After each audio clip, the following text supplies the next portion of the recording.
আমার শাশুড়ি আমার 6 বছরের মেয়েটাকে 3টা ঘুমের ওষুধ খাইয়ে ঘুম পাড়িয়ে রেখেছেন। আমি আর আমার স্বামী যখন ডাক্তারের কাছ থেকে 12 ঘন্টা পর ফিরে এসে শাশুড়ি আম্মাকে বললাম, আম্মা মীরা কখন ঘুমিয়েছে? শাশুড়ি আম্মা নির্লিপ্ত গলায় বলল, সারাদিন অনেক কান্নাকাটি করে মাথা ধরিয়ে দিচ্ছিল, তাই একটু আগে আমার ঘুমের ওষুধ 3টা খাইয়ে দিয়েছি, যেন একটু চুপচাপ ঘুমাতে পারে। আমি আমার স্বামীকে চিৎকার দিয়ে অ্যাম্বুলেন্স ডাকতে বললাম। আমার বুকের ভেতরটা যেন মুহূর্তের মধ্যে বরফ হয়ে গেল।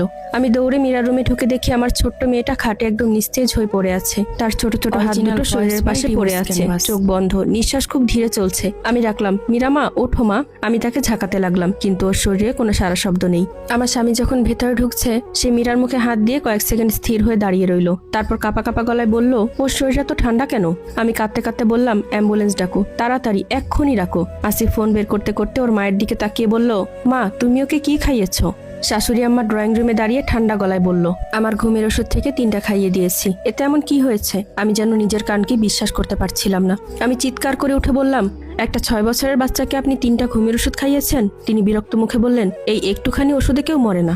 আমার তো খেলে ঘুমই আসে না, তোমরা একটু বেশি নাটক করতেছো, এসব বন্ধ করো। আমার মাথা ঘুরছিল ওনার কথা শুনে। সকাল থেকেই আমরা হাসপাতালে ছিলাম।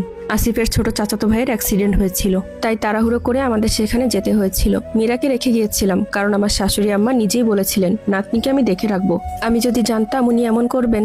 এসব ভাবতে ভাবতে আমার চোখ দিয়ে পানি থামছিল না। মীরা সাধারণত খুব চঞ্চল, সারাদিন গল্প করে, আঁকাআঁকি করে, কখনো পুতুল নিয়ে খেলে।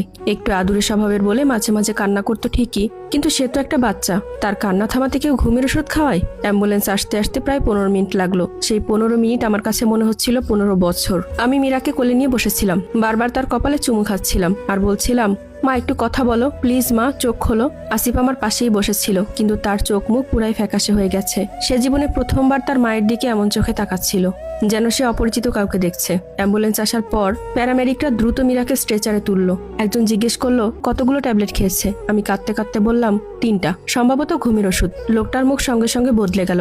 বাচ্চার বয়স কত? আমি বললাম 6 বছর। সে আর কিছুই বলল না, দ্রুত অক্সিজেন লাগালো ওর মুখে। আমার বুকটা কেঁপে উঠলো। অ্যাম্বুলেন্সের ভেতরে শুধু মেশিনের শব্দ হচ্ছিল।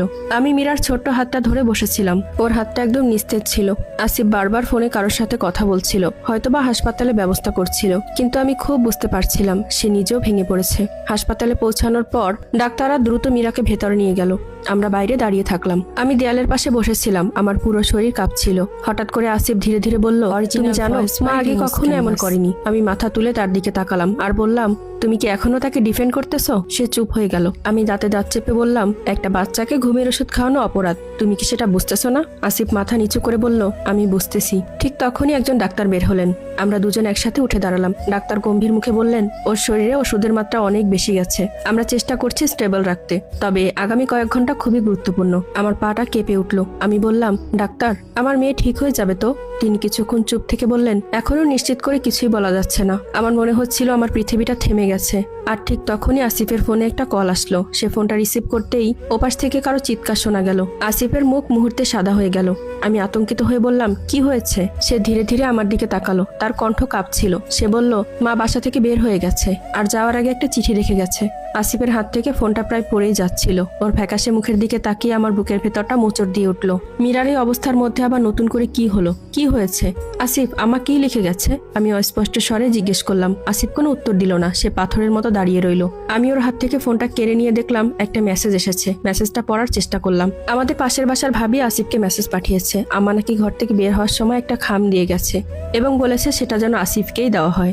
ভাবি খামটা খুলে ভেতরকার লেখাটা পড়ে আতঙ্কিত হয়ে আমাদেরকে ফোন করেছেন। চিঠিতে যা লেখা ছিল তা পড়ার পর আমার মেরুদণ্ড দিয়ে একটা হিমশীতল বয়ে গেল। সেখানে লেখা ছিল, আসিফ আমি জানতাম তোরা আমাকেই দোষ দিবি। তোদের সংসার, তোদের মেয়ে, সবকিছুই তো তোদের কাছে বড় হয়ে গেল, তাই না?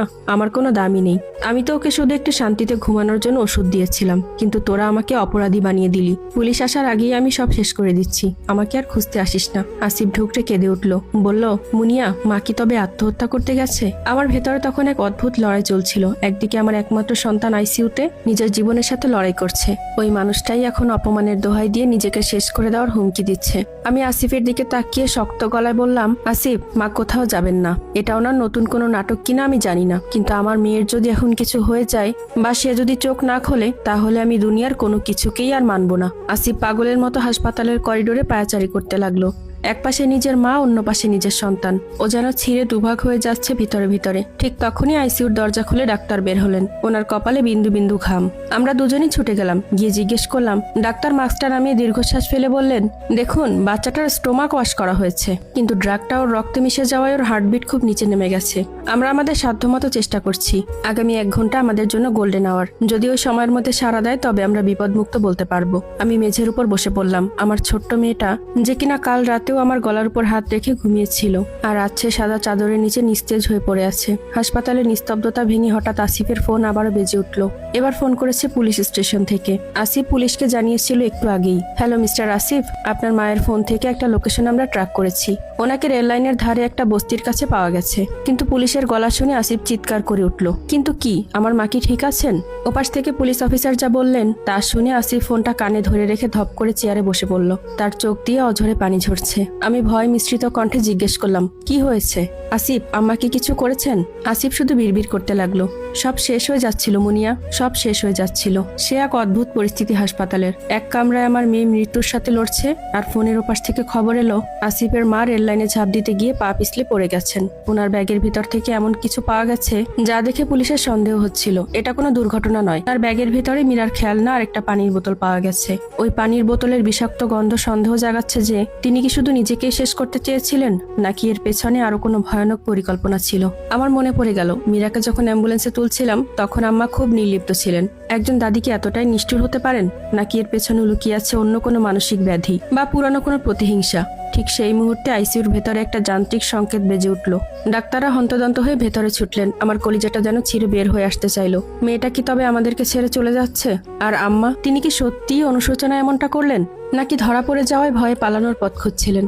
আসসালামু আলাইকুম।